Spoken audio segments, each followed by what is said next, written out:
Hello दोस्तों, कैसे हो आप लोग? उम्मीद करते हैं बहुत अच्छे से पढ़ाई कर रहे हैं और मस्त एकदम डेली का डेली जो है अच्छे से पढ़ाई कर रहे हैं। प्ले लिस्ट बना हुआ है क्लास 10 का, है ना। वहाँ से जा करके हर सब्जेक्ट का जो है ना पढ़ाई आप रूटीन वाइज कर सकते हैं पूरे साल के लिए, है ना। 2026 में जो भी 10th क्लास का एग्ज़ाम देने वाले होंगे वहाँ तो चैनल का नाम है आपका अपनी ही स्कूल क्लासेस में आपका स्वागत है। मैं हूँ विपिन। आज हम कक्षा 10वीं का, है ना, गौधुली, है ना, भाग 2 हिंदी जो है, हिंदी का चैप्टर नंबर अध्याय नंबर 1 पढ़ाने वाले हैं, है ना। और अच्छे तरीके से पढ़ाने वाले हैं और एक एक क्वेश्चन का छूटेगा भी नहीं, है ना। अगर वीडियो को एकदम पूरा एकदम देख लेते हैं तो एक भी क्वेश्चन अच्छा अगर ध्यान से देखते हैं तो छूटने वाला नहीं है, इतना तो गारंटी है ना। अगर ध्यान से कंसंट्रेशन मतलब कॉपी पेन ले करके बैठना है और ध्यान से कहानी सुनना है, जहाँ लगे कि लिखना है वहाँ लिख लेना है। नहीं भी लिखिएगा तो आगे जो है हर ऑब्जेक्टिव मतलब 1 नंबर वाला क्वेश्चन सारा क्वेश्चन तक कराएंगे हम। पूरा क्वेश्चन भी आप लोग को नहीं करना पड़ेगा, है ना। सारा क्वेश्चन आप PDF भी प्रोवाइड करेंगे पूरा, है ना। तो इसके लिए जो है यहाँ पे आप लोग सबसे पहले टेलीग्राम में जा करके वहाँ से जुड़ जाइएगा। अपनी स्कूल का एक्सेस होगा, है ना, वहाँ से जुड़ जाइए तो PDF मिल जाएगा पूरा, है ना। तो चलिए शुरू करते हैं। अध्याय क्या है? 1 का श्रम विभाजन और जाति प्रथा। तो श्रम विभाजन क्या होता है देख सकते हैं। श्रम विभाजन का मतलब होता है अलग अलग काम को बांट दिया गया है ना।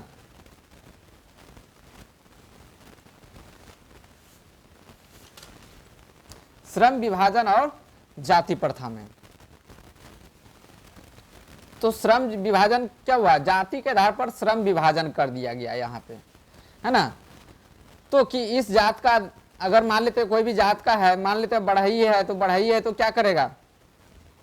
मान लो बढ़ई जाति का है तो उसको काम बांट दिया, क्या लकड़ी काठी का ही काम करना पड़ेगा, फर्नीचर बनाना पड़ेगा, पलंग बनाना पड़ेगा, है ना। ये लकड़ी का ही काम करना पड़ेगा। अब लोहार है तो लोहार लोहा का ही काम करेगा, लोहा बनाने मतलब कुदाली हुआ, है ना, जो भी लोहा का काम होगा वो बनाने का काम करेगा, है ना। तो जाति के आधार पर श्रम का विभाजन कर दिया गया है ना। श्रम मतलब काम, है ना, विभाजन मतलब बांटना। ठीक है, उम्मीद है कि समझ में आ गया होगा। जाति का मतलब पता चल गया, अलग अलग जात कास्ट का लोग रहता है ना। जैसे मान लेते हैं SC ST, है ना, OBC। SC ST में भी अलग अलग मतलब अनुसूचित जनजाति जिसको बोलते हैं। और SC ये भीमराव, इसका जो लेखक है कौन है? ये जो लिखा है श्रम विभाजन और जाति प्रथा, ये लिखा है भीमराव अंबेडकर के द्वारा। ये जो है श्रम विभाजन और जाति प्रथा इन्हीं ने लिखा है ना।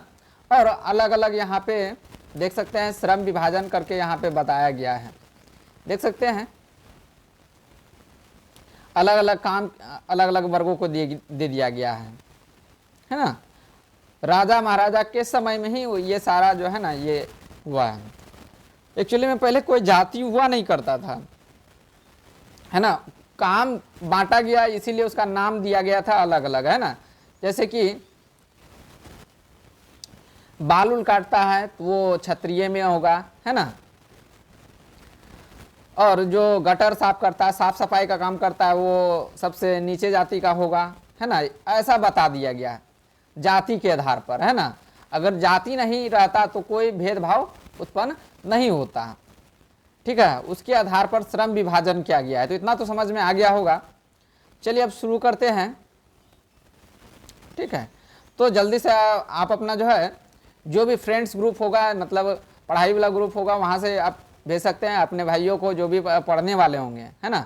आपका अपना आप अगर मान लेते हैं आप अगर क्लास 10th में नहीं है तो आपका जो भाई होगा उनको शेयर कर दीजिएगा ग्रुप में, है ना। या तो भाई को शेयर कर दीजिएगा या दोस्त को भी शेयर कर दीजिए, है ना। और चलिए शुरू करते हैं। सबसे पहला क्या है यहाँ पे? कक्षा 10वीं का हिंदी, है ना, गोधुली भाग 2 है ना। हिंदी जो है भाग 2 है, भाग 1 भी है एक, है ना, वो पतला वाला है। तो मेन जो है गोधली से जो है ना ज़्यादा क्वेश्चन आता है, इसीलिए मोटा बुक है, इसीलिए इसको शुरू किए हैं, है ना। अध्याय 1 का श्रम विभाजन और जाति प्रथा। तो श्रम अविभाजन, श्रम मतलब काम, श्रम मतलब क्या हुआ, काम। विभाजन मतलब बांटना, किस आधार पे, जाति के आधार पे बांटा गया है। तो जाति के आधार पर वही बोले हैं कि अभी किस तरह होता है, जाति के आधार पर बांटा गया है ना।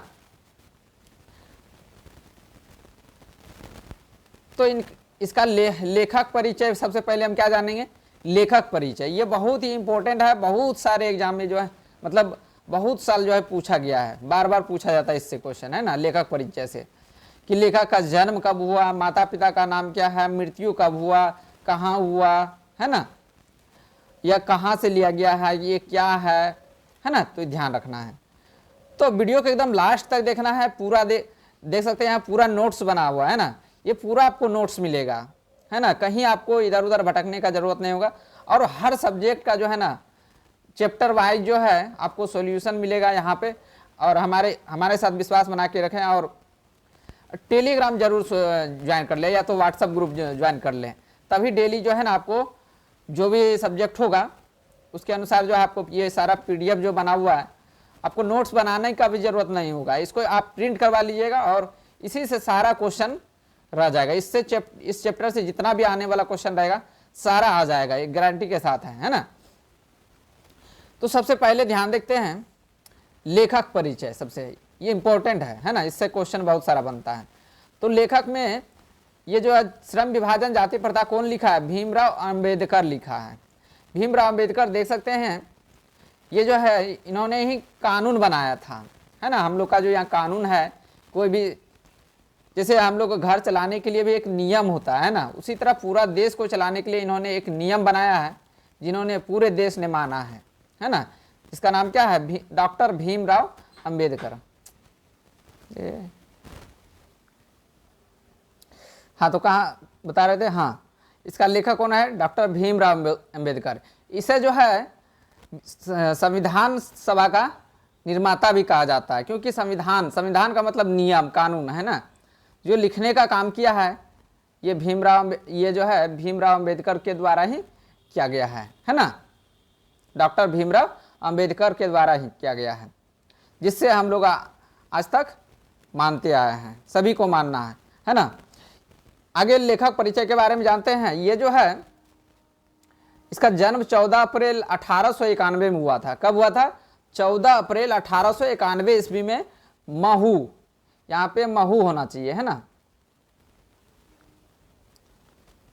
ठीक है, यहाँ पे महू,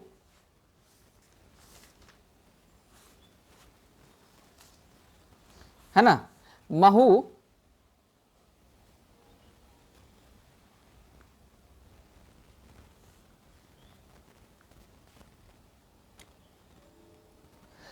मध्य प्रदेश दलित परिवार में हुआ था। किस परिवार में हुआ था, दलित परिवार में हुआ था, है ना, दलित परिवार में हुआ था। और पिता का नाम रामजी मौलजी सकपाल था। क्या था नाम, रामजी मौलजी सकपाल था नाम, है ना। पूछा जाएगा भीमराव अंबेडकर के पिता का नाम क्या था, तो रामजी मौलजी सकपाल था। और माता का नाम भीमाबाई था, है ना, क्या था, माता का नाम भीमाबाई था। और इसका मृत्यु कब हुआ था, दिसंबर 1956 में हुआ था। कब हुआ था, दिसंबर 1956 में हुआ था। और ये कहाँ पे हुआ था मृत्यु, तो दिल्ली में हुआ था। क्वेश्चन पूछा जाए भीमराव अंबेडकर का मृत्यु कहाँ हुआ था, तो क्या बताएंगे, ये दिल्ली में हुआ था। कब हुआ था, तो 1956 में हुआ था, दिसंबर 1956 में हुआ था, ठीक है, 1956।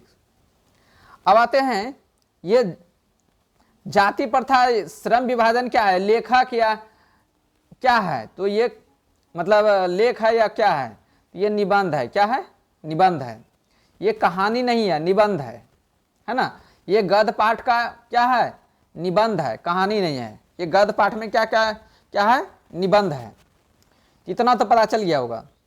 और किसने लिखा है? तो भीमराव अंबेडकर ने लिखा है। ये जो लिया गया है जाति प्रथा श्रम विभाजन, कौन सा बुक से लिया गया है? एक बुक लिखा था भीमराव अंबेडकर ने, है ना, एनिहिलेशन ऑफ कास्ट। क्या लिया था? Annihilation of caste. ये जो लिखा था इंग्लिश में लिखा था, नाम से ही पता चलता है कि ये इंग्लिश में है ना। ठीक है, इसको किस बुक से लिया गया है? एनिहिलेशन ऑफ कास्ट से लिया गया है, इतना तो ध्यान रखना है। आगे देखते हैं, इसमें जो भी है इम्पोर्टेंट है ना, क्योंकि बुक में जो दिया गया है परिचय, लेखक परिचय भीमराव अंबेडकर का पूरा एक बुक है जो है, उसमें से जो जो इम्पोर्टेंट है उसको हम सारा इस पे दर्शा दिए हैं, है ना। ये सारा इसमें जो है ना पूरा दर्शा दिए हैं, जो क्वेश्चन बन सकता है इम्पोर्टेंट, इसमें सारा लिख दिए हैं। ठीक है, और इससे ही एग्जाम में आ जाएगा आपका। तो वीडियो को एकदम पूरा अच्छा से ध्यान से सुनना है, ना कि इधर इधर उससे बात कर रहे हैं, इधर से देख रहे हैं। एकदम कमरा बंद कर देना है और एकदम मोबाइल से बैठ करके एकदम आराम से वॉल्यूम फुल करके एकदम अच्छा से सुनते रहना है। या कहीं पे जा रहे हैं तो ईयरफोन या हेडफोन लगा करके आप सुन सकते हैं, है ना, देख सकते हैं, क्योंकि डिस्टर्ब ना हो। अगर कहानी समझ में नहीं आया तो क्वेश्चन नहीं बनेगा। ये तो लेखक परिचय अभी है। अब देखते हैं, तो हम लोग क्या क्या पढ़ लिए? जन्म पढ़ लिए, माता पिता का नाम पढ़ लिए, मृत्यु कब हुआ ये भी पढ़ लिए, और श्रम विभाजन कौन लिखा था? भीमराव अंबेडकर, है ना। किस बुक से लिया गया था? तो एनिहिलेशन ऑफ कास्ट से लिया गया था। शिक्षा क्या है? तो शिक्षा कहाँ कहाँ ग्रहण किया? ठीक है, शिक्षा कहाँ कहाँ ग्रहण किया तो ध्यान रखना है। प्राथमिक शिक्षा के बाद, प्राथमिक शिक्षा के बाद कहाँ हुआ? सबसे पहले इसका मध्य प्रदेश में महू में हुआ था। कहाँ पे? महू। तो महू में महू एक जगह है, वहां पे जो है ना प्राथमिक शिक्षा प्राप्त हुआ होगा, क्योंकि वहीं घर है महू में, मध्य प्रदेश, है ना। मध्य प्रदेश एक क्या है? राज्य है।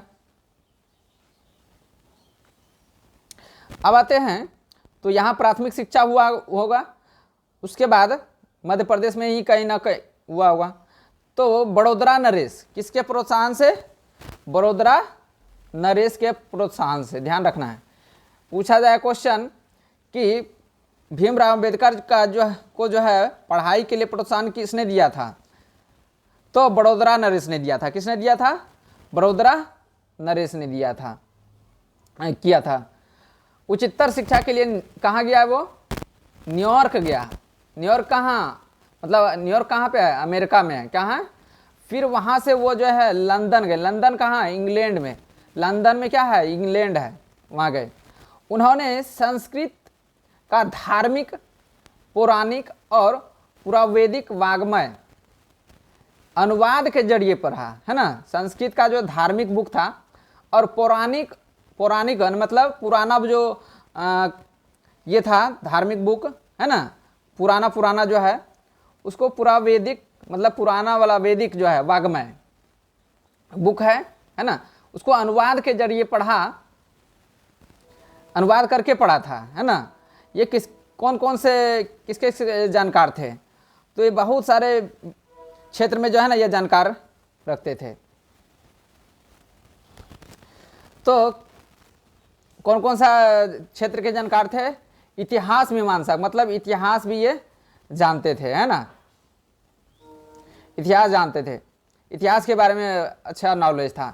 विधिवेत्ता का मतलब होता है वकील, है ना, मतलब कानून और के बारे में भी जानकारी रखते थे, इसीलिए तो ये कानून बना है ना, क्योंकि विदेश में जाकर के कानून की पढ़ाई भी किए थे वो, है ना। और अर्थशास्त्र के बारे में भी जानकारी रखते थे वो, है ना। अर्थ और समाजशास्त्र और शिक्षाविद तथा धर्म दर्शन के बारे में भी ये जानकार थे, है ना। व्याख्यात मतलब उसके बारे में बहुत जानकारी रखना होता है ना। बनकर उभरे हुए थे। स्वदेश में कुछ समय के लिए वकालत भी की, है ना, वकील भी बना ये। और समाज और राजनीति में बेहद सक्रिय रहे और भूमिका निभाते हुए उन्होंने अछूतों, किसको? अछूतों, ध्यान रखना है, किसको किसको? अछूतों और स्त्रियों को मानवीय अधिकार,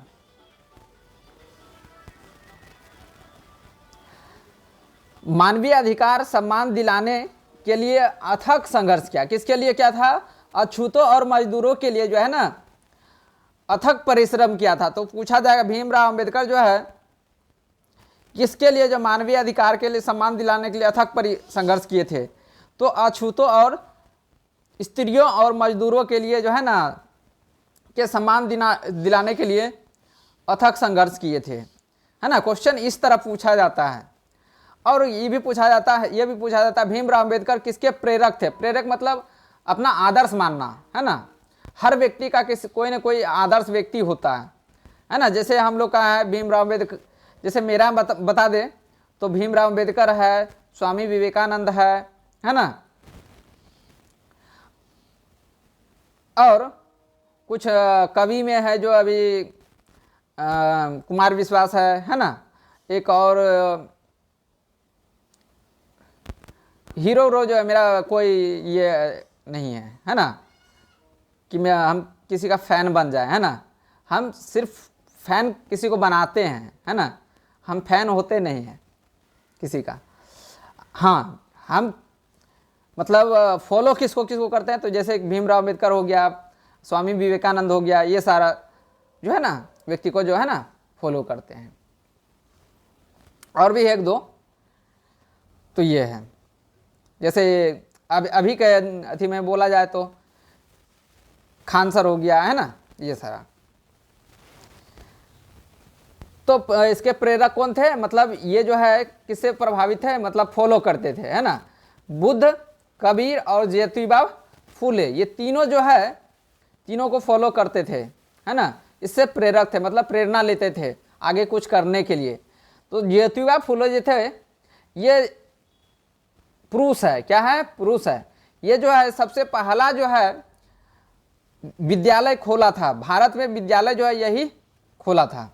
और इसका पत्नी जो है ना सबसे पहला जो है स्कूल लड़कियों के लिए खोली थी। दोनों मिलकर के पुरुष मतलब ज्योतिबा फूले पुरुष को पढ़ाते थे, मतलब लड़का को पढ़ाते थे, और उसका पत्नी जो है पत्नी जो है उसको पढ़ाते थे, लड़की को पढ़ाते थे, है ना। तो आगे देखते हैं प्रेरक व्यक्ति कौन कौन थे? बुद्ध, कबीर और ज्योतिबा फूले थे, है ना। मानव मुक्ति बोध बाबा साहेब भीमराव अंबेडकर भारतीय संविधान के निर्माता भी माना जाता है ना। इसके निर्माता भारतीय संविधान, संविधान का मतलब क्या है? नियम, जो भी हम लोग नियम फॉलो करते हैं, है ना, उसी का तो सबसे पहले संविधान कब बना था, मतलब लागू कब हुआ था? तो संविधान जो है लागू हुआ था 26 जनवरी 1950 को। कब लगा था? 26 जनवरी 1950 को लागू हुआ था। कब हुआ था? 26 जनवरी 1950। इन्होंने ही जो है बनाया था। अब रचनाकार की प्रमुख कृतियां, ठीक है, एकदम ध्यान से देखना है, पूरे वीडियो को एकदम अच्छे से बारीकी से समझना है ना। और पढ़ाने के बाद भी जो है ना एक बार कम से कम अपने से जो है ना एक बार बुक जरूर पढ़ें, है ना। नहीं समझ में आए तो फिर से एक बार कमेंट कीजिएगा, है ना, क्योंकि यहाँ पे जो है हम तो अच्छे से बता ही दिए, मतलब फिर से एक बार इसको देख लीजिएगा, बुक पढ़िए एक बार, फिर से इसको देखिए वीडियो को, है ना। कम से कम तो 2 बार देखना ही है। एक बार पहले वीडियो को देखना है, फिर जो है बुक पढ़ना अपने से, तब उसके बाद ये जो है वीडियो फिर से देखिएगा एक बार, तो पूरे अच्छे से समझ में आ जाएगा। एक भी क्वेश्चन एग्जाम में जो है ना छोड़ के नहीं आएगा। इस चैप्टर से जितना भी क्वेश्चन आएगा सारा आप कर लीजिएगा, है ना। तो देखते हैं कौन कौन सा रचनाएं, कौन कौन सा कृतियां, मतलब कौन कौन सा कहानी लिखा है ये, और भाषण भी लिखा है। बाबा साहेब ने अनेक पुस्तकें लिखी थी, उनकी प्रमुख रचनाएं कौन कौन सा और भाषण है ना। द कास्ट इन इंडिया, क्या है? बुक का नाम क्या है? The caste in India their mechanism, ये बुक लिखा है ना। सारा बुक जो है ना इंग्लिश में ही लिखा है, क्योंकि इंग्लिश का जानकार थे और विदेश से पढ़ के आए थे, है ना। लेकिन देश के प्रति बहुत ही सबसे ज़्यादा जो है ना लगाव थे इनका, किसका, भीमराव अंबेडकर का, है ना, डॉक्टर भीमराव अंबेडकर। तो genesis and development, the untouchable, ये सारा बुक का नाम है ना। हु आर दे, है ना, who are Shudras, Buddhism and communism, Buddha and his Dhamma, है ना, थॉट्स ऑन लिंग्विस्टिक स्टेटस, है ना, the rise and fall of the Hindu women, है ना, एनिहिलेशन ऑफ कास्ट। इसी बुक से जो है ना इस कहानी को लिया गया, श्रम विभाजन और जाति प्रथा का, है ना, इसी बुक से जो है ना लिया गया है। ये जो है श्रम विभाजन और जाति प्रथा है, ये जो है निबंध है, क्या है, निबंध है। ये तो लेखक परिचय था। इसमें जो है हिंदी में उसका संपूर्ण वाग्मय भारत सरकार के कल्याण मंत्रालय में बाबा साहेब अंबेडकर संपूर्ण वाग्मय का नाम से 21 संपूर्ण वाग्मय के नाम से जो है ना 21 खंडों में प्रकाशित हुआ। कितने खंडों में, क्वेश्चन पूछा जाएगा। बाबा साहेब अंबेडकर संपूर्ण वाग्मय जो है नाम से जो बुक है उसको कितने भागों में बांटा गया है, बांट के जो है ना प्रकाशित किया गया है। तो 21 भागों में बांटा जाएगा, मतलब गया है, जा चुका है। और बाबा साहेब के विख्यात भाषण एनिहिलेशन ऑफ कास्ट के कास्ट जो है ना, ये जो एनिहिलेशन ऑफ कास्ट जो कि इसी से लिया गया है, जाति प्रथा, श्रम विभाजन और जाति प्रथा, इसको जो है ना हिंदी में कौन रूपांतरण किया, ललई सिंह यादव के द्वारा किया गया है। किसके द्वारा किया गया है, ललई सिंह के द्वारा, ललई सिंह यादव के द्वारा किया गया है ना। हिंदी में रूपांतरण मतलब ट्रांसलेट जो है यही किया गया था, है ना, ललई सिंह के द्वारा जो है ना किया गया है हिंदी में रूपांतरण। और जाति तोड़क मंडल, और क्या है, जाति पाति तोड़क मंडल, ये वार्षिक सम्मेलन था। ये जो है लाहौर शहर में हुआ था। कहाँ पे, लाहौर शहर में हुआ था, ध्यान रखना है। ये कब हुआ था, तो 1936 में हुआ था, ठीक है, कि अध्यक्षीय भाषण के रूप में तैयार किया गया था, जो कि नहीं पढ़ा गया। तो बाद में इसको जो है बुक के रूप में दे दिया गया, है ना, कुछ कारणवश से जो नहीं पढ़ा गया था। अब आते हैं पाठ का सारांश, ठीक है। उम्मीद है कि समझ में आ गया होगा।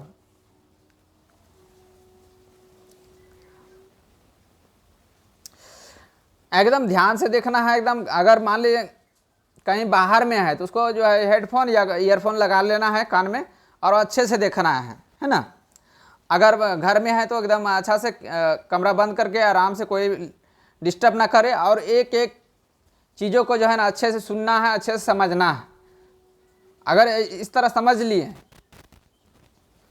ठीक है, एक बार में नहीं समझ में आया तो दोबारा एक बार बुक पढ़ करके फिर से देखना है इसको, तो एकदम गारंटी के साथ जो है ना पूरा समझ में आएगा आपको। इतना तो पढ़ाने पे जो है ना कॉन्फिडेंस है कि इतना दिन से पढ़ा रहे हैं तो ये समझ में आ ही जाएगा, है ना। क्योंकि ईमानदारी पूर्वक देखना है, लेकिन सुनना है।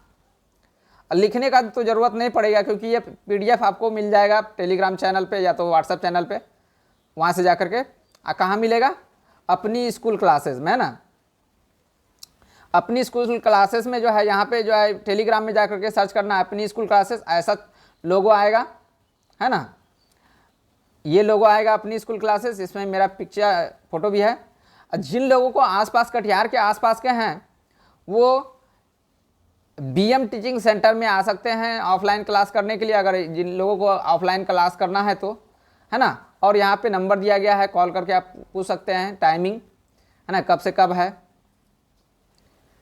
ठीक है। जो लोग ऑनलाइन पढ़ना चाहते हैं तो जो है ना,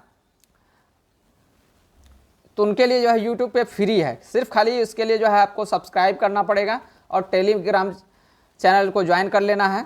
और फेसबुक और ये सब पे जो है ना इम्पोर्टेंट जो है सूचना डालते रहते हैं, और बहुत सारे जो है ना मैथ्स का ट्रिक्स है ना और डालते रहते हैं सारा पे इंस्टाग्राम पे, है ना। इसको फॉलो ज़रूर कर लीजिएगा, है ना।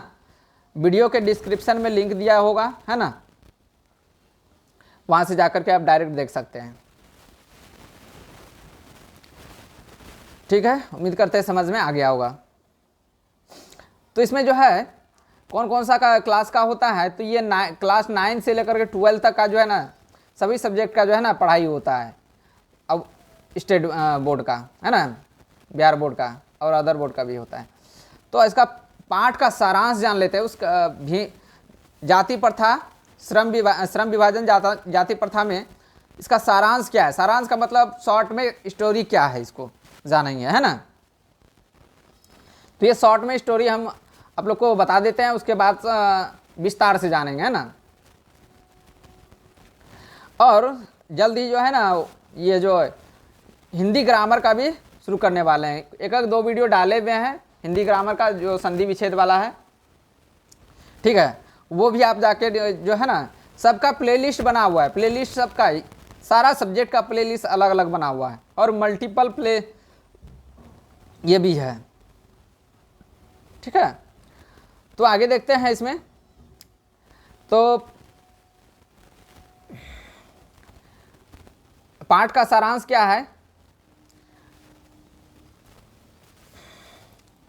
प्रस्तुत पाठ में महोदय मतलब भीमराव अंबेडकर ने जाति प्रथा के कारण समाज में उत्पन्न रूढ़िवादिता और लोकतंत्र पर खतरा को चित्रित किया है इसमें, है ना। लोकतंत्र को जो है ना, जातिवाद जो है, ये जो जाति है लोकतंत्र के लिए खतरा उत्पन्न कर सकता है ना। इसी के बारे में इसमें बताया गया है बुक के बारे में।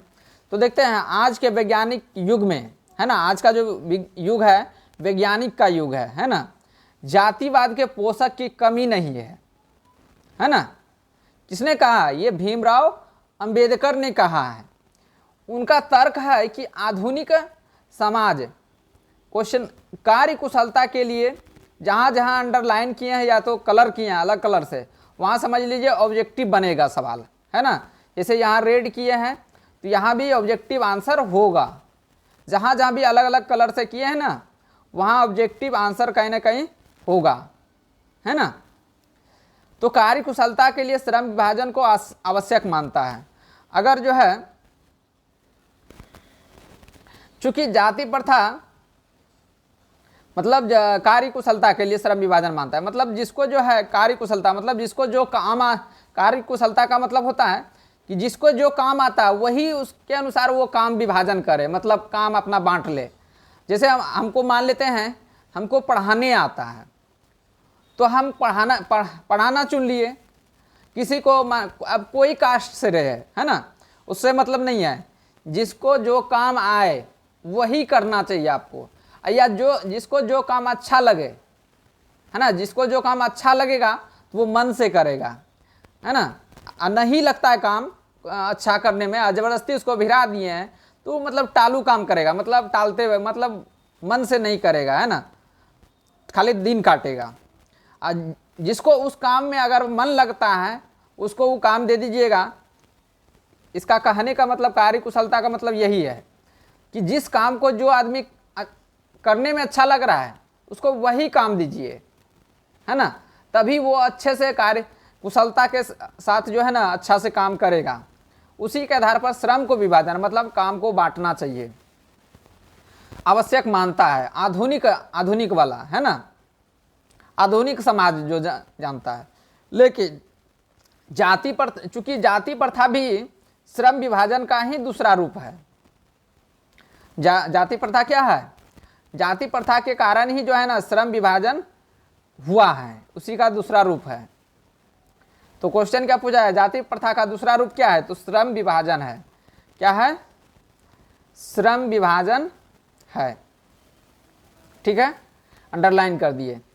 परंतु जाति प्रथा के कारण श्रम विभाजक अस्वाभाविक है, मतलब जाति प्रथा के कारण जो है ना श्रम को बांट देना अस्वाभाविक, मतलब उसके स्वभाव में नहीं, मतलब वो मान लेते हैं कि कोई एससी कास्ट में आता है या सबसे नीचे कैटेगरी में आता है ना, अछूत जाति में आता है। ये जाति के कारण ही उसको जो है ना छूत अछूत बता दिया गया है। जाति यही नहीं रुका है, जो जात जैसे मान ली सबसे एससी कैटेगरी में आता है तो वो बोला कि बहुत मतलब अछूत जाति हो गया वो, है ना। तो ये बताया गया है। तो जाति के आधार पर अछूत मतलब ऊंच नीच बताया, बड़ा छोटा कास्ट बता दिया गया है। ये भी एक समझ लिए पोषक है, ये मतलब बहुत ही बुराई है ये। तो अस्वाभाविक है, उच्च नीच करार देती है ना, ये ना। जाति प्रथा के कारण श्रमिकों का अस्वाभाविक विभाजन विभाजित वर्गों को एक दूसरे के अपेक्षा ऊंच नीच भी करार देती है, जो विश्व के समाज में कहीं नहीं पाया जाता। मतलब वर्ल्ड में जो है ना कोई देश में ऐसा समाज मतलब नहीं पाया जाता कि ऊंच नीच दिखा है। हाँ, भले जो है जहाँ पे काला गोरा जैसे यूरोप वाला क्षेत्र में है, जहाँ पे काला एक पाया जाता है और गोरा पाया जाता है, उसमें जो है काला गोरा में विभेद बताया गया, जो कि हम लोग सोशल साइंस में पढ़ेंगे, है ना। जहाँ दक्षिण अफ्रीका में गांधी जी गए थे तो काला कह करके जो है ना उसको ट्रेन से जो है ना एसी बोगी से उतार दिया गया था। तो वहाँ जो है काला गोरा का विभेद बताया गया था इसमें, है ना। आगे देखते हैं इसमें क्या है। वो स्वाभाविक विभाजन के कारण क्या क्या होता है। वो स्वाभाविक विभाजन का वो स्वाभाविक मतलब मेरा स्वभाव में ये काम करने का नहीं है, मतलब हमको ये काम हमसे होगा ही नहीं, लेकिन उसको विभाजन कर दिया कि तुमको यही काम करना है तो हमसे होगा ही नहीं। इसके कारण मनुष्य को क्या होगा, स्वतंत्र रूप से अपनी पेशा का चुनाव नहीं कर सकता है वो। मतलब पहले का ज़माना में क्या होता था कि मतलब जाति के आधार पर श्रम विभाजन कर दिया और वो स्वतंत्र रूप से किसी जैसे हम मान लेते हैं कि कोई ये है बढ़ई है ना, तो बढ़ई का जो बेटा होगा बढ़ई का ही काम करेगा, है ना। क्योंकि गर्भ के जैसे बढ़ई का बेटा जैसे गर्भ निर्धारण जब हुआ, मतलब अभी जन्म भी नहीं हुआ है, गर्भ निर्धारण हो गया, मतलब अभी जन्म नहीं लिया लेकिन वो 9 महीना का हो गया है, उसी समय उसका निर्धारण हो गया कि ये वही काम करेगा, दूसरा काम नहीं कर सकता है। अगर करता था तो बोलता है कि तो बढ़ई का बेटा होकर के ये काम करेगा वो काम करेगा, बाप करता है ये काम तो यही करना होगा, ऐसे करके बोलता था पहले के ज़माने में, है ना। लेकिन आधुनिक समाज में ये जाति प्रथा को श्रम विभाजन नहीं माना जाता है ना, और कार्य कुशलता को माना जाता है यहाँ, है ना। इसी प्रकार हम लोग यही हो जाएगा। तो क्या हो जाएगा, सामाजिक स्तर के अनुसार पेशा निर्धारित कर दिया जाता था।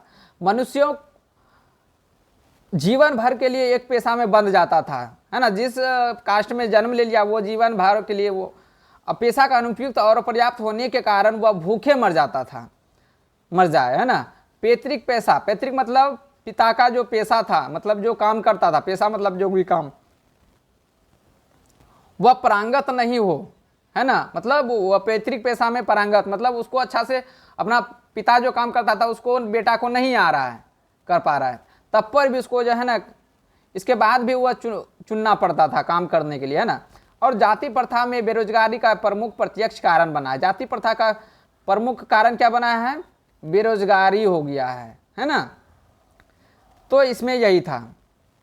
इस प्रकार हम देख सकते हैं कि श्रम विभाजन की दृष्टि से जाति प्रथा गंभीर दोष युक्त है। आज उद्योग में गरीबी और उत्पीड़न इतनी बड़ी समस्या नहीं जितनी कि यह बहुत से लोग यहाँ लोग होना चाहिए, है ना। बहुत से लोग निर्धारित कार्य को और रुचि के साथ विवशतावश करते हैं। ऐसी परिस्थिति में स्वभावतः मनुष्य को दुर्भावना से ग्रस्त कर टालू काम करने और कम काम करने के लिए प्रेरित करता है। मतलब उसका स्वभाव में मतलब वो काम नहीं कर सकता है, तब पर भी उसको ज़बरदस्ती वो काम धरा दिया गया है।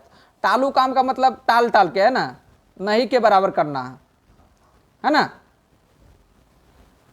धीरे धीरे करना। जैसे मन ही नहीं लग रहा तो करेगा वो, प्रेरित करती है। और आर्थिक पहलू से भी जाति प्रथा हानिकारक प्रथा है। आर्थिक पहलू से क्या है, जाति प्रथा क्या है, हानिकारक प्रथा है। ठीक है, चलिए शुरू करते हैं अब क्वेश्चन के लिए। मतलब अध्याय शुरू करते हैं।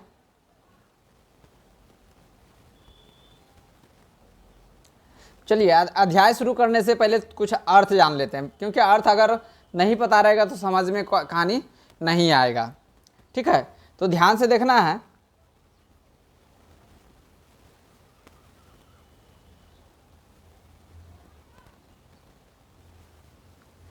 तो अर्थ शब्दार्थ को जो है ना सही से आना। विडंबना का मतलब होता है उपहास। क्या होता है, उपहास। तो क्वेश्चन भी पूछा जाता है विडंबना का अर्थ क्या है, तो उपहास। क्या होता है, उपहास करना। ठीक है,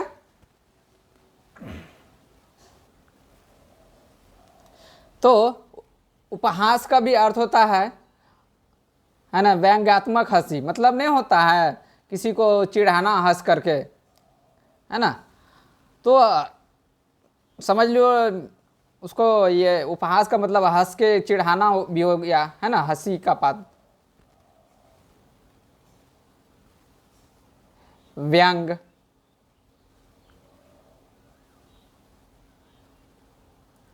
व्यंग, कटाक्ष, ये भी बोल सकते हैं, है ना। आगे है पोषक का मतलब है समर्थक। क्या होता है, समर्थक। पोषक का मतलब समर्थक या पालक या पालने वाला। ठीक है, पोषक। आगे देखते हैं पूर्व निर्धारण का मतलब होता है सबसे पहले से ही तय किया हुआ। अकस्मात का मतलब होता है अचानक। अकस्मात का मतलब क्या होता है, अचानक। प्रक्रिया मतलब किसी काम के होने की ढंग या रीति को प्रक्रिया बोला जाता है ना। विपरीत, प्रतिकूल मतलब विपरीत, उल्टा। स्वेच्छा मतलब अपनी इच्छा से, है ना। प्रतिकूल मतलब विपरीत या उल्टा।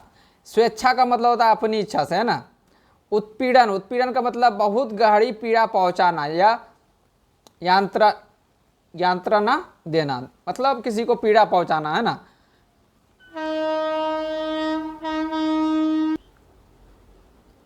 तो बगल में जो है ना ट्रेन का मतलब रेल का पटरी है, ट्रेन जाती रहता है ना, इसीलिए थोड़ा सा प्रॉब्लम हो गया था।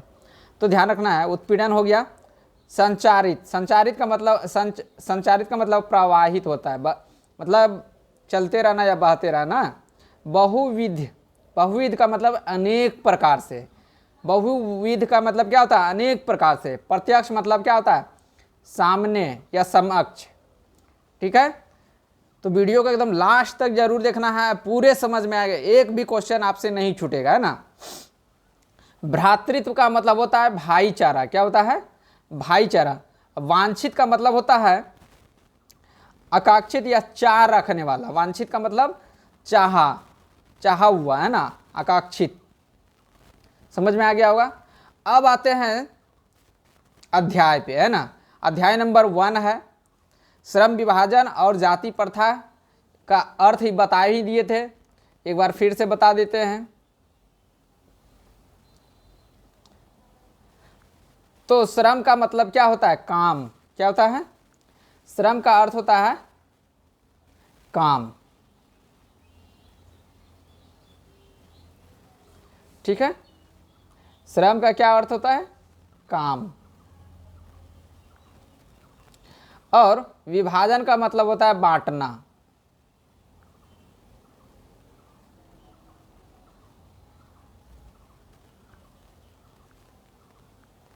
विभाजन का क्या अर्थ होता है, बांटना।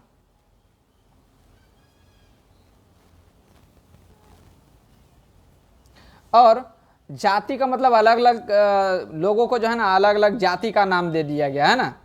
तो ये जाति के आधार पर काम को बांटना होता है, इसका अर्थ यही है। ठीक है, प्रथा का मतलब जो चलते आ रहा है उसी को हम प्रथा बोलते हैं, ना।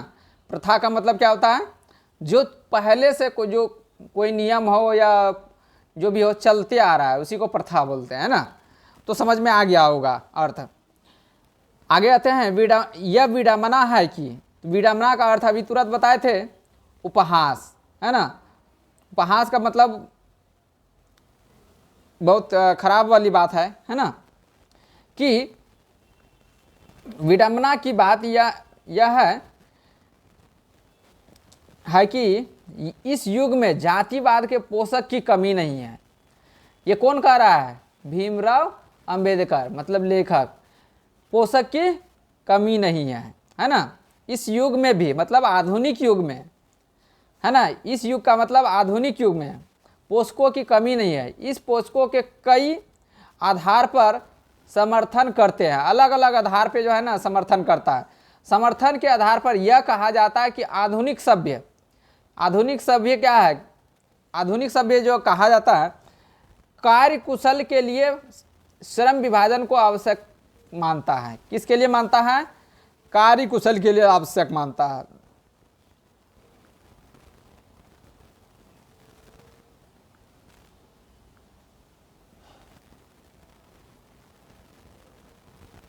है ना। कार्य कुशल को जो है ना आधुनिक मानता है। और चूंकि जाति प्रथा भी श्रम विभाजन का ही दूसरा रूप है। किसका रूप है? जाति प्रथा क्या है? श्रम विभाजन का ही दूसरा रूप। तो पूछा जाएगा जाति प्रथा का दूसरा रूप क्या है, तो क्या होगा? जाति प्रथा जो है श्रम विभाजन का ही दूसरा रूप है, ठीक है। इसीलिए इसे कोई बुराई नहीं है। इस तर्क के संबंध में पहली बात तो यह आपत्तिजनक है कि नहीं? जाति प्रथा श्रम विभाजन के कारण तो जाति प्रथा श्रम विभाजन के साथ साथ श्रमिक विभाजन का ही रूप लिए हुए हैं, है ना। श्रम विभाजन निश्चय ही सभ्य समाज की आवश्यकता है ना। परंतु किसी भी सभ्य समाज में श्रम विभाजन व्यवस्था श्रमिकों के सभी विभिन्न वर्गों में अस्वाभाविक विभाजन करती है ना। श्रम विभाजन, जाति प्रथा जो है ना उसको अस्वाभाविक रूप से विभाजन करती है। भारत को जाति प्रथा एक और विशेष यह है कि श्रमिकों का अस्वाभाविक विभाजन ही नहीं करती, बल्कि विभाजित वर्गों को एक दूसरे की अपेक्षा उच्च नीच भी करार देती है ना। श्रम विभाजन जो है ना, जाति प्रथा जो है इसको ऊंच नीच भी करार देती है ना। ऊंचा बड़ा जाट छोटा जाट भी ये बता दिया जाता है काम के आधार पर। जो बताए थे कि अगर मान लेते झाड़ू और ये सब का काम कर रहा है तो उसको अगर ये छोटे कास्ट मतलब अछूत जात में आता है तो उसको छोटा जात बोल दिया गया है और ये बड़ा जात बोल दिया गया है ना, जो कि विश्व में के समाज में कहीं भी नहीं पाया जाता है। ये पहले भी बता चुके, सारांश में बताए थे, है ना। जाति प्रथा को यदि श्रम विभाजन मान लिया जाए तो यह स्वाभाविक विभाजन नहीं है, क्योंकि यह मनुष्य की रुचि पर आधारित नहीं है। मनुष्य की रुचि पर आधारित है। जाति प्रथा को श्रम विभाजन अगर मान लिया जाए तो मनुष्य की रुचि पर आधारित नहीं है। कौन कह रहा है? लेखक कह रहा है। लेखक कौन? भीमराव अंबेडकर कह रहा है ना। कुशल व्यक्ति या सक्षम श्रमिक समाज का निर्माण करने के लिए यह आवश्यक है कि हम व्यक्ति की क्षमता, किसकी?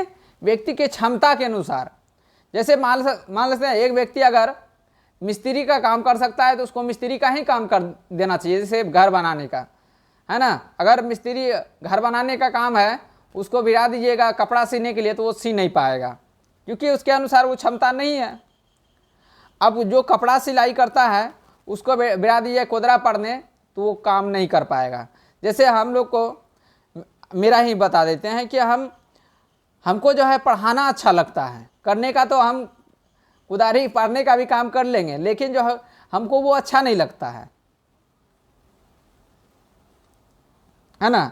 करने का तो जो भी काम जो है ना हम ऑलराउंडर है ना, लेकिन हमको अच्छा जो लगता है ये काम अच्छा लगता है ना।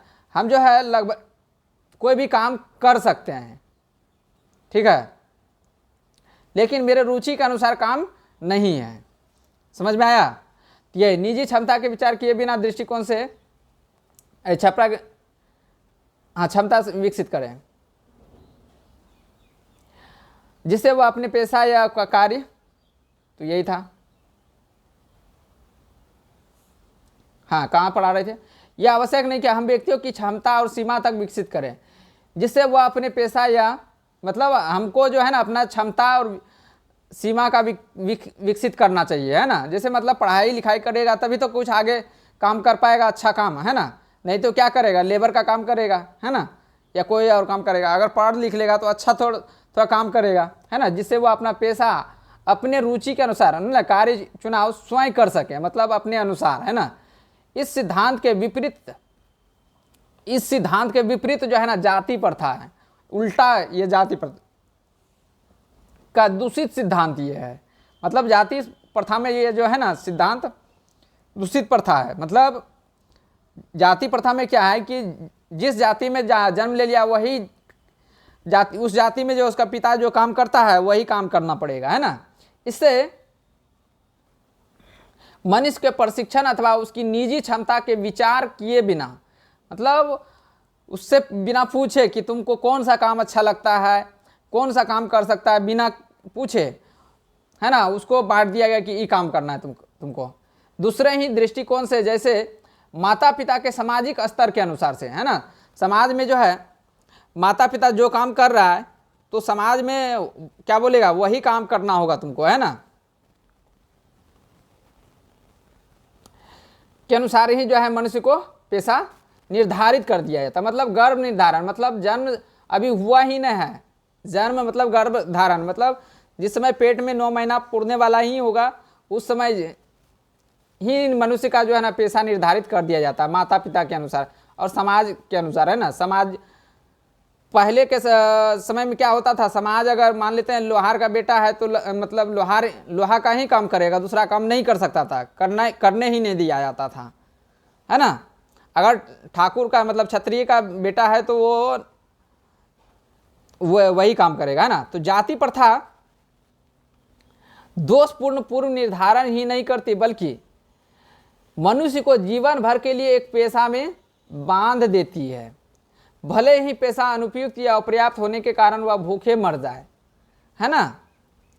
आधुनिक युग में भी स्थिति प्रायः आती है ना, अभी भी जो है ना आता है, क्योंकि उद्योग धंधे की प्रक्रिया, तकनीकी निरंतर विकास और कभी कभी अकस्मात परिवर्तन हो जाता है। जैसे अभी हम बताए थे कि कोरोना में एकाएक जो है ना, मान लेते हैं कोई हलवाई था, ठीक है, हलवाई था तो एकाएक जो है ना कोरोना में शादी उदी बंद हो गया था, तो हलवाई जो है उसको कौन बुक करेगा शादी ब्याह में, तो वो तो बेरोजगार हो गया है ना। जैसे जो ऑफलाइन में पढ़ा रहे थे, है ना, ऑफलाइन में पढ़ा रहे थे कोचिंग, और एकाएक जो है ना कोरोना मतलब लॉकडाउन लग गया था, तो वो भी टीचर भी उस समय बेरोजगार हो गए थे, क्योंकि टेक्नोलॉजी उतना जानते नहीं थे, ऑनलाइन कैसे पढ़ाए क्या करे। और जो लोग अभी तक नहीं सीखे हैं तो ऑनलाइन पढ़ा ही नहीं सके हैं, है ना। हमने जो है ऑनलाइन पढ़ाने का सोचा था इससे सबसे पहले जो है 9th में ही, लेकिन उस समय हम उतना ये नहीं थे, मतलब सजग नहीं थे कि पढ़ाने के लिए पूरा तरह से। फिर धीरे धीरे जो है होम ट्यूशन ही पढ़ाना शुरू किए थे, है ना। उस समय ऑनलाइन का ज़माना उतना नहीं था, है ना, उस समय का बात हो रहा है, उतना ऑनलाइन नहीं चलता था। ये तो कोरोना में ऑनलाइन प्रक्रिया ज़्यादा चला है, पहले चलता था लेकिन उतना नहीं चलता था, है ना। कोरोना में ही ऑनलाइन पढ़ाने का जो है ना बढ़ा है ये, तो उस समय से पढ़ा रहे थे हम भी। तो इस तरह जो है भूखे मरने का, अगर प्रतिकूल परिस्थितियों में वो काम बंद हो जाता है तो दूसरा काम तो कर नहीं पाता है, इससे बेरोजगारी उत्पन्न होता है ना। हिंदू धर्म की जाति तथा प्रथा में किसी भी व्यक्ति को पेशा चुनने की अनुमति नहीं है। हिंदू धर्म में जो है ना किसी भी जाति जो जाति का है वो जो काम कर रहा है उसका पापा जो काम करता है वही बेटा को करना पड़ता है, हिंदू धर्म में है ऐसा। दूसरा जो है काम चुनने का अनुमति नहीं है, जो उसका पैतृक पेशा ना हो, मतलब पिता का जो पेशा जो भी काम है ना हो, मतलब उसका दूसरा काम नहीं कर सकता है। वो जो पिता का है काम वही कर सकता है ना, भले ही वह उसमें पारंगत मतलब अच्छे ढंग से नहीं कर सकता हो। इस प्रकार पेशा में परिवर्तन की अनुमति नहीं था उस समय। ठीक है, उम्मीद करते हैं समझ में आ गया होगा। तो आगे चलते हैं अगला पेज में, है ना, 2 नंबर पेज में, है ना, अनुमति न देकर। अनुमति क्या है आगे, न देकर। जाति प्रथा भारत में बेरोजगारी का प्रमुख व प्रत्यक्ष कारण बनी हुई है ना। आप लोग बुक साइड में भी रख सकते हैं, है ना। पेज नंबर है आपका 2, पेज नंबर है ना, पेज नंबर 2 है, 3 नंबर पेज में है। इस प्रकार हम देख सकते हैं कि श्रम विभाजन की दृष्टि से भी जाति गंभीर दोष, जाति प्रथा ना गंभीर दोष युक्त है ना। जाति प्रथा क्या है, श्रम विभाजन के दृष्टि से भी जो है ना जाति प्रथा गंभीर दोष है। जाति प्रथा का श्रम विभाजन मनुष्य की स्वेच्छा पर निर्भर नहीं करता है। जाति प्रथा क्या, मनुष्य की स्वेच्छा पर निर्भर नहीं करता है ना। मनुष्य चाहेगा तो श्रम विभाजन अपने से नहीं कर सकता, क्योंकि जाति प्रथा उस समय लागू था ना। जिस जाति में हुआ उसी जाति में काम करेगा, है ना। मनुष्य की व्यक्तिगत भावना तथा व्यक्तिगत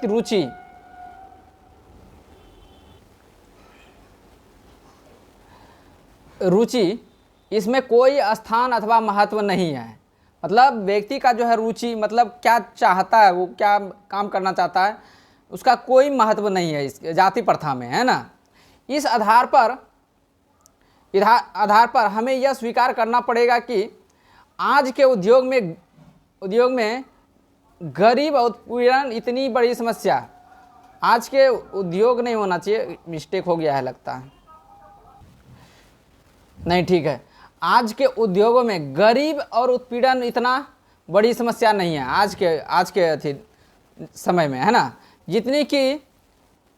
जितनी कि बहुत से लोगों निर्धारित कार्य को अरुचि के साथ केवल विवशतावश करते हैं। आज भी, है ना, बहुत सारे काम जो है ना आज भी विवशतावश से जो है ना उसको अच्छा से करने के लिए आता नहीं है, लेकिन तब पर भी व्यवस्था से कर रहा है ना।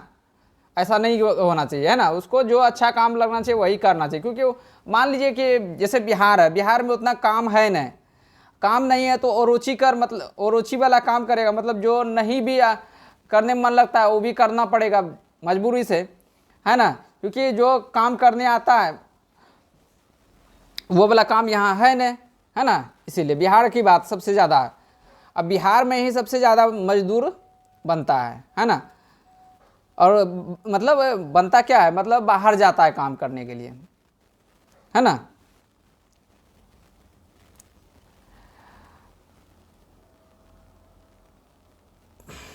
ऐसी स्थिति में स्वभावतः मनुष्य को दुर्भावना से ग्रस्त रहकर टालू काम करने, कौन सा काम करने, टालू काम करने और कम काम करने, टालू मतलब नहीं के बराबर काम करना, उसी को टालू काम करने, कम काम करने के लिए प्रेरित करता है ना। ऐसी स्थिति में जहां काम करने वालों का दिल ना लगता हो न दिमाग, कोई कुशलता कैसे प्राप्त की जा सकती है। मतलब जो काम में आपको मन ही नहीं लग रहा है तो उसमें एकदम ब्रिलियंट बनिएगा, उस काम में माहिर नहीं बन पाइएगा, है ना।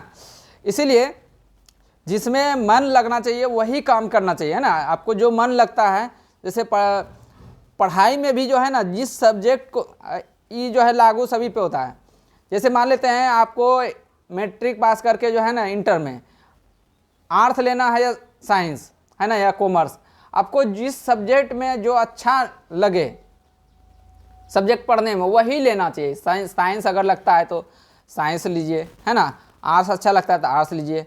ये ना कि दोस्त जो ले रहा है वही लेंगे हम, ऐसा नहीं करना है। ऐसा ही करने वाला जो है ना आगे जाके फंस जाता है, साला आगे जाके समझे में नहीं आता है। जैसे हम जो है बायो लिए थे पहले, है ना, इंटर में क्या लिए थे, बायो लिए थे, है ना, बायोलॉजी, जीव विज्ञान। तो हमको जो है जब कॉलेज गए तो हमको प्रोफेसर जब पढ़ाते थे तो हमको समझ में ही नहीं आ रहा था, क्योंकि उसका लिखावट ही ऐसा था ना, हमसे भी बुरा था एकदम। पता ही नहीं चलता था किधर किधर लिखता था, पता ही नहीं चलता था बोर्ड पे। तो 1 महीना पढ़े, पता ही नहीं चला हमको कि बायोलॉजी होता क्या है। बस उसको कन्वर्ट करके हमको मैथ, हम उसमें मैथ ले लिए, है ना, इंटर में। ठीक है, क्योंकि मैथ हमको थोड़ा ठीक लगता था। अब बायोलॉजी क्यों लेते? क्योंकि मेरा दोस्त लिया था, है ना, इसलिए बायोलॉजी ले लिए थे। तो उसके बाद मैथ लेकर के ये किए। ठीक है, अतः यह निर्विवादित रूप से सिद्ध हो जाता है कि आर्थिक पहलू से जाति प्रथा हानिकारक। क्या आर्थिक पहलू से भी जाति प्रथा हानिकारक, क्योंकि यह मनुष्य की स्वाभाविक प्रेरणा, रुचि व आत्मशक्ति को दबाकर वो स्वाभाविक नियमों में जकड़कर निष्क्रिय बना देता। मतलब कोई काम लायक ही नहीं छोड़ता है, नहीं वो वाला काम कर सकता है ना। मान लीजिए आपको जो अच्छा लगता था वो काम मिला ही नहीं, जो अच्छा नहीं लग रहा वही काम मिला, जो अच्छा लगने वाला काम भी वो अब कभी मिलेगा आपको करने के लिए तो नहीं कर पाइएगा, और जो आपको अच्छा नहीं लग रहा था वो काम कर रहे हैं तो उसमें मन लग ही नहीं रहा है। तो दोनों में, इसका मतलब दोनों में से कोई काम नहीं अच्छा से हो रहा है, इसी को बोलते हैं निष्क्रिय कर देना, बना देता है ना। अब मैं समस्या के रचनात्मक पहलू को लेता हूं। मेरे द्वारा जाति प्रथा की आलोचना सुनकर, किसके द्वारा? भीमराव अंबेडकर के द्वारा, है ना, रचनात्मक पहलुओं को लेते हूं। मेरे द्वारा जाति प्रथा की आलोचना सुनकर आप लोग मुझसे यह प्रश्न पूछना चाहेंगे कि यदि मैं जाति के विरुद्ध हूं तो फिर मेरी दृष्टि में आदर्श समाज क्या है ना। ये भीमराव अंबेडकर पूछ रहे हैं, है ना। मेरा उत्तर होगा मेरा आदर्श समाज। क्या? मेरा आदर्श समाज। तो आपका समाज कैसा होना चाहिए? स्वतंत्र होना चाहिए, स्वतंत्रता होना चाहिए, है ना। समाज में स्वतंत्रता मतलब किसी को भी जो है अपना काम को जो है ना, कोई भी काम कर सकता है, कुछ भी, मतलब बोलने की आज़ादी, है ना, धार्मिकता की आज़ादी, है ना, ये सारा इसी को बोलते हैं आज़ादी। समता मतलब समानता का अधिकार, है ना, सभी को समान रूप से काम या अधिकार मिलना चाहिए, है ना। उसके बाद है भ्रातृत्व का भाईचारा पर आधारित होगा, ये इसी को आदर्श समाज कहा जाता है। क्या यह ठीक नहीं कि भ्रातृत्व अथवा भाईचारे में किसी को क्या आपत्ति हो, है ना। भ्रातृत्व भाईचारे में किसी को आपत्ति होगा? नहीं हो सकती है। किसी भी आदर्श समाज में इतनी गतिशील होनी चाहिए कि कोई भी वांछित, गतिशील का मतलब समाज में परिवर्तन लाना, मतलब किसी को जो भी काम करना वो कर सकता है ना, जिससे कोई भी वांछित परिवर्तन समाज के एक छोर से दूसरे छोर तक संचरित हो सके, है ना। मतलब छोटा कास्ट भी है तो बड़ा काम कर सकता है ना, मतलब ऐसा होना चाहिए, है ना। छोटा बड़ा यहाँ भेदभाव नहीं होना चाहिए। अबाध संपर्क के अनेक साधन व अवसर उपलब्ध होने चाहिए। तात्पर्य यह है कि दूध पानी के मिश्रण की तरह भाईचारे का वास्तविक रूप है। तो ध्यान रखना, इससे भी क्वेश्चन बनता है कि तात्पर्य रूप से कैसा हमारा भाईचारे का रूप होना चाहिए। तो दूध पानी के मिश्रण का रूप होना चाहिए, है ना, वास्तविक रूप होना चाहिए। इसी का दूसरा नाम लोकतंत्र है। क्या है? लोकतंत्र है, क्योंकि लोकतंत्र केवल शासन की एक पद्धति नहीं, है ना। लोकतंत्र मूल सामूहिक जीवनचर्या का एक रीति, समाज और सम्मिलित अनुभव के आदान प्रदान का नाम है।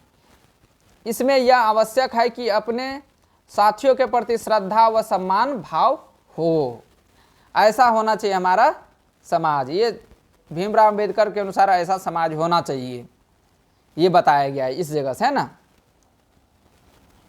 ऐसा यहाँ पे दिया गया है, जो यहाँ मेरी दृष्टि से समाज कैसा होना चाहिए, मतलब भीमराव अंबेडकर के अनुसार कैसा होना चाहिए, तो ये यहाँ से यहाँ पे बताया गया है, ऐसा समाज होना चाहिए। ठीक है, अगला जो है क्वेश्चन आंसर ये है, ऑब्जेक्टिव में थोड़ा सा कर लेते हैं हम। ऑब्जेक्टिव क्या है, 1 नंबर वाला क्वेश्चन है ना। तो ध्यान रखना है, श्रम विभाजन और जाति प्रथा के लेखक कौन है, तो भीमराव अंबेडकर है। बाबा साहेब भीमराव अंबेडकर का जन्म कब हुआ था, तो 14 अप्रैल 1991 में हुआ था, 1891 में हुआ था, है ना। बाबा साहेब भीमराव अंबेडकर का जन्म किस राज्य में हुआ था, मध्य प्रदेश महू जगह में हुआ था, है ना। श्रम विभाजन और जाति प्रथा कौन सी प्रथा है, तो निबंध है। कौन से मतलब गद्य की कौन सी ये है लेखा, मतलब तो कहानी नहीं है, निबंध है ना, निबंध जो लिखते हैं हम लोग। भीमराव अंबेडकर के विख्यात भाषण एनिहिलेशन ऑफ कास्ट का हिंदी रूपांतरण किसने किया था, ललाई सिंह यादव ने किया था। ठीक है, उम्मीद करते हैं समझ में आ गया होगा। ठीक है, भारतीय संविधान के निर्माता की नहीं कहा जाता है, तो भीमराव अंबेडकर को कहा जाता है। श्रम विभाजन और जाति प्रथा का पाठ बाबा साहेब के किस भाषण के से संपादित अंश है, तो ये एनिहिलेशन ऑफ कास्ट, अभी तुरंत हम बताए थे, है ना। भीमराव अंबेडकर के मुख्य प्रेरक कौन थे, तो कबीर, ज्योतिबा फुले और बुद्ध थे, है ना। आदर्श समाज स्वतंत्र, समानता, भ्रातृत्व पर आधारित होगा किसने कहा था, भीमराव अंबेडकर ने कहा था। आधुनिक सभ्य समाज विभाजन को आवश्यक क्यों मानता है, कार्यकुशलता, कार्यकुशलता के आधार पर श्रम को विभाजन करना चाहिए, है ना। भारत में बेरोजगारी का मुख्य कारण क्या है, जाति प्रथा। अगला है 12 में, समाज और राजनीति में बेहद सक्रिय भूमिका निभाते हुए अंबेडकर ने किनका मानवीय अधिकार दिलाने के लिए अनेक प्रयास किया, स्त्री, अछूतों और मजदूरों के लिए, है ना, काम किया। संविधान निर्माता अंबेडकर के अनुसार आदर्श समाज पर आधारित होना चाहिए, कैसा होना चाहिए, तो अंबेडकर के अनुसार विडंबना की उत्तर ये जो है कैसा होना चाहिए, समता, भाईचारा और ये होना चाहिए, है ना, भ्रातृत्व होना चाहिए, इसका आंसर होगा। भीमराव अंबेडकर किस विडंबना की बात करते हैं, इस युग में भी जातिवाद के पोषक की कमी नहीं है, किसने कहा, है ना। भीमराव अंबेडकर के अनुसार विडंबना की बात क्या है, तो इस युग में भी जाति के पोषक की कमी नहीं है, यही विडंबना की बात है ना। अंबेडकर के अनुसार भाईचारा का वास्तविक रूप क्या है, दूध और पानी के अनुसार है ना, के मिश्रण की तरह होना चाहिए। लेखक भारत में बेरोजगारी का प्रमुख प्रत्यक्ष कारण मानते हैं, जाति प्रथा को मानते हैं ना, मतलब लेखक मतलब भीमराव अंबेडकर। जाति प्रथा श्रम विभाजन मान लिया जाए तो यह स्वाभाविक विभाजन नहीं है, क्योंकि यह मनुष्य के रुचि पर आधारित नहीं है। यह कथन किसका पाठ का है, तो श्रम विभाजन और जाति प्रथा का। जाति प्रथा पेशे को पूर्ण निर्धारण ही नहीं करती, बल्कि मनुष्य को जीवन भर के लिए पेशा में बांध भी देती है ना। यह किसने कहा था, तो ये भीमराव अंबेडकर ने कहा था, है ना। यह विडंबना की बात है, इस युग में भी जातिवाद के पोषक की कमी नहीं है। यह कथन किस पाठ की है, तो जाति प्रथा श्रम विभाजन की है। जाति प्रथा श्रम विभाजन मनुष्य की स्वेच्छा पर निर्भर नहीं करती है, मनुष्य की व्यक्तिगत भावना, व्यक्तिगत रुचि, इसमें से कोई स्थान अथवा महत्व नहीं है। यह किसने कहा था, तो भीमराव अंबेडकर ने कहा था, आंसर होगा Bhimrao Ambedkar. Who are the Shudras किसकी रचना है, भीमराव अंबेडकर के रचना है। भाईचारे का दूसरा नाम क्या है, लोकतंत्र है, क्या है। अंबेडकर ने किनको मानवीय अधिकार दिलाने के लिए संघर्ष किया था, स्त्री, अछूत, मजदूरों के लिए, है ना। द कास्ट इन इंडिया के लेखक कौन थे, भीमराव अंबेडकर हैं। भारत सरकार के कल्याण मंत्रालय बाबा साहेब अंबेडकर संपूर्ण वाग्मय कितने खंडों में बांटा गया है, तो 21 खंडों में बांटा गया। श्रम विभाजन और जाति प्रथा भाषण लाहौर के किस वार्षिक सम्मेलन के लिए तैयार हुआ गया था, मतलब कब किया गया था, 1936 में किया गया था, है ना। इस युग में भी जातिवाद के पोषक की कमी नहीं है। लेखक के अनुसार यह कैसी बात है, विडंबना की बात है ना। बाबा साहेब भीमराव अंबेडकर का निधन कब हुआ था, 1956 में हुआ था, है ना। कब हुआ था, 1956 में, 61 साल जिया था, है ना, 61 साल जिया था ये। इसका जन्म महू मध्य प्रदेश के किनका जन्म स्थान है, तो भीमराव अंबेडकर का जन्म स्थान है। देयर मैकेनिज्म की किनकी प्रकृति है, भीमराव अंबेडकर का यह है। विडंबना का अर्थ क्या है, उपहास, है ना, बताए थे हम। भारत में जाति प्रथा का मुख्य कारण क्या है, बेरोजगारी। मानव मुक्ति प्रोध किसे कहा गया है? तो भीमराव अंबेडकर के द्वारा क्या कहा गया था? जाति प्रथा स्वाभाविक विभाजन नहीं है। क्यों? क्योंकि रुचि पर आधारित नहीं होने के कारण, है ना। ये टोटल 36 क्वेश्चन था। उम्मीद करते हैं कि बहुत ही अच्छे से पढ़ाई कर किए होंगे आप लोग, एकदम मन लगा के, है ना। एक ही वीडियो में पूरा जो है ना ख़त्म कर दिए। 1 घंटा 5 मिनट का वीडियो हुआ ये पूरा। आप लोग अच्छे से एकदम खाना पीना बैठ करके एकदम अच्छे से देखिएगा। और पीडीएफ के लिए जो है टेलीग्राम ज्वाइन कर लीजिए, अपनी स्कूल क्लासेस, है ना। वीडियो के डिस्क्रिप्शन पे लिंक होगा, वहाँ से जो सर्च के लिए, या तो टेलीग्राम डाउनलोड कर करके जो है ना अपनी स्कूल क्लासेस सर्च कर लीजिएगा। ये लोगो आपका आ जाएगा, है ना। इसमें सारा चीज़ है ना। और जिनको ऑफलाइन पढ़ना है तो बीएम टीचिंग सेंटर में आ जाइएगा, है ना। और ये दिया है और मोबाइल नंबर इधर से दिया हुआ है ना। मेरा नाम क्या है? विपिन। और क्वेश्चन आंसर भी ये दिया हुआ है, ठीक है। क्वेश्चन आंसर ये बनाया हुआ है, आपको सारा मिल जाएगा, ठीक है। टेलीग्राम पे आप ज्वाइन कर लीजिएगा उसको, ठीक है। सारा क्वेश्चन आंसर आपको ये किया हुआ है, आपको मिल जाएगा, ठीक है। 8 क्वेश्चन है, 8 क्वेश्चन का आंसर ये करवा दिए हैं, ठीक है। अगला वीडियो में हम ये डाल देंगे करके, ठीक है। तब तक के लिए जो है बाय।